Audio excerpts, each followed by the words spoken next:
Hey, what's up, guys? Your boy Diesel here, and today I got a very cool topic for you. My 5 biggest mistakes that I see beginners make. Now, I've kind of built this list from just being around in the industry for 7, 8 years, plus the 2, 3 years I've had coaching different people and seeing what they've been doing before getting with the coach and just things they've picked up, without much context. So I kind of wanted to bring this list out and kind of help people, you know. All right, guys. So my first tip of the day is do not follow what most pros do. You gotta understand, guys. Most pros are so genetically gifted; they can literally do whatever they want and still reap rewards and still see growth and benefits from that. Uh, for good, great example. I'll use myself as an example. I followed Lee Priest's arm workouts for 2, 3 years, and if you guys don't know Lee Priest is one of the best bodybuilders ever. At 20 years old, he could probably beat every classic dude on the scene right now at 20. So God had some of the best genetics. And I was thinking, okay, well, he has great arms. Let me just do what he did. It did not work at all for me. If you guys follow my career, my first 3 years as a pro, my arms were definitely lagging, and they did not come up until I would say this year when I was training with Joe Bennett. And if you know Joe Bennett, he has some of the worst arms in bodybuilding. So I would say, I know it's kind of tough to decipher this, but try your best to kind of work through and see if a pro is just genetically gifted with a body part, or if a person actually put in the time, put in the effort, and gain some knowledge in order to build that up. Definitely take time out and kind of vet who you look towards and you wanna train after, because guys, you can wait, like me, you could waste 2, 3 years of your bodybuilding career, like smashing into a wall, so. All right, guys, so tip number 2, the second biggest mistake I see guys make is they pay way too much attention to the scale. And it works both ways, guys. It works both ways. So, I see a lot of guys, including myself when I started, I was like, yo, all I want to see is that number go up on the scale. I stopped paying attention to what I look like in the mirror. And by the end of my off season, I was 192 pounds, and this is 5 years ago. It's 192 pounds, and I cut down to 154. So I put on about 40 pounds of fat in an off season, and it was tough to lose. It got to the point where I was huffing and puffing to tie my shoes. I would walk a block down the street, I would be drenched in sweat. It just was not what I should have been doing. A lot of times, guys, the scale may not move as much as you would like, but if in my case, I only put on maybe 3, 4 pounds in 3, 4 years. But if you look at my, me at nationals to me at my first Olympia, 2 years later, you can still see a big difference, even though it was only 3 pounds. There's density, there's muscle maturity, you get a bit more separation. So definitely don't just pay attention to the scale. And this applies to literally every aspect of bodybuilding. This includes when you're prepping. A lot of times guys, they get a little bummed out when they're not losing weight like they think they should. You may be doing a little bit of recomping, you may be putting on a little bit of muscle. So you really have to pay attention to the mirror.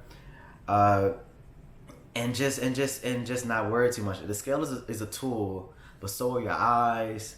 And including that, you can also use different tools like tape measuring and skin folds with the calipers, so you can kind of get 3 different measurements, so you can really know what's going on to your 100% knowledge. So that is my tip number 2. All right, guys. So the third biggest mistake I see bodybuilders make is they compete way too much. And this can kind of go back to following what the pros do. You see a lot of pros compete back to back to back, but at the same time, you got to understand why they're doing it is a lot different than what, their goal is a lot different than what your goal should be at the time. Their goal is to either get enough points or win a show to go to the Olympia, That's pretty much their goal. Your goal should be building a physique that is pro worthy at that time, and competing. If you're competing nonstop, and especially if you're not getting the places you want, you definitely need to take that time off and build and grow your physique. You're not going to be building and growing while you're in a deficit. You only build and grow muscle, for the most part, in most situations, you only build and grow muscle when your calories up higher, your training intensity is up higher, and you're not gonna be able to do that when you're doing 5, 6, 7 shows in a year. That whole year, yeah, definitely not. Now, I'm not saying don't compete at all. It's definitely good to get that stage experience, but limit it to 1 or 2 shows. If you want to do 2 shows, do them back to back. Don't split it up, because then you still don't have a long off season. So have them a couple weeks apart, or even maybe up to a month apart. But definitely, if you want to get the physique that you're really trying to build your physique, you definitely need to take time off and grow, and lose a little bit of that conditioning. I'm not saying be fat, but you definitely needed to put on a little bit more body fat to be able to lift a little bit heavier and build that hardness muscle, like what a lot of pros have. All right, guys. So the fourth biggest mistake that I see people make, and this one is probably took me the longest to figure out myself, and this one is basically you're changing your program too much. You're not sticking to a program and really beating it into the ground like you should. I see a lot of guys, they just go in the gym and they do whatever. And that may work for Jay Cutler, but obviously Jay Cutler has some of the best genetics in the world. I don't care what people tell you. They say Jay Cutler didn't have great genetics. Jay Cutler was sponsored by Joe Weider, like by 22, 23 years old. He was already being groomed by Joe Weider by that time. If you don't know Joe Weider, he created the Mr. Olympia. He brought him out to brought him out to California at a very, very young age. So don't tell me he doesn't have great genetics. You don't become Mr. Olympia without the best genetics out there. So, like I'm saying though, but back to the topic, you guys can't just do whatever in the gym and expect to grow like some of these guys do, because their body and their genetics are so that they respond to any type of stimulus, and it doesn't take much stimulus for them to grow at all. That's why a lot of these guys are so big, at a young age. And I would just say, for most of the guys out there, you need to take a very calculated approach. You need to grab a logbook, track your working sets, and each week try to add a rep, try to add some weight. And once you feel bogged down, then deload a little bit for a week, and then get right back to it. I would say you at least need to stick to a program. At the very least, if you get bored, I know you may get bored, and I would like to argue that if you're trying to be the best you can be, then it shouldn't be boring. But if it gets boring, I would say at least 8 weeks. I've done the same program for a year before, so I would say guys, at least 8 weeks, guys. Guys like myself, I've done a program for a year. Dorian Yates did the same program for years. Ronnie Coleman would stick to the same program for extended periods of time. If you watch some of his old training videos, he would have his workout literally taped on his fridge. So definitely, guys, stick to the program a little bit longer. All right, guys, and the last mistake that I see people making. This is probably the one that I see the majority of people make. And that mistake is you're taking your off season off. And what I mean by that is you're not taking your off season seriously, especially, and at least not as serious as you take your contest prep. When I see some of these guys do their contest prep, everything's 100%. They hit the gym every single day. Every single workout's intense, hard, and focused.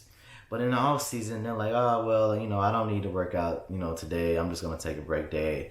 Or I can skip that meal. Or instead of eating this meal, I kind of want to go out to Five Guys and eat this instead.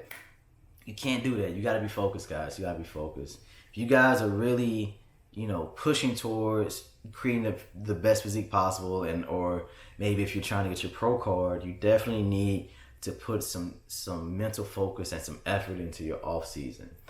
This is where you get better, right? So I think the issue with most people is they have a hard time because there is no immediate goal. With a contest prep, you know in 16, 12 weeks, whatever, that if you do not show up in shape, everyone's going to see you out of shape. In the off season, it's not quite as big a deal, you know what I mean? So I would say you guys got to find a reason and a goal. Ultimately, how it should be is you set your goals like I want to be better for my next show, and if, in order for me to be better, I need to kick every workout's butt leading up to my contest prep. But if you want some short term goals, which are also very helpful, like I said, guys, a logbook can definitely be helpful. Kind of turn it into like a okay, I did this last week. Let me try to step it up this week and do a little bit more. You know, that can definitely motivate you because this actually motivates you for every set of the workout because you know what you did last week and you out there competing against your former self. So I think that's one of the best ways you can kind of set a short-term goal for yourself in order to stay on track in the off season. But that wraps up the list, guys. I hope you liked it. Like, share, subscribe, and tell me what are some common mistakes beginners make. If I left anything out, let me know below. And until next time, peace.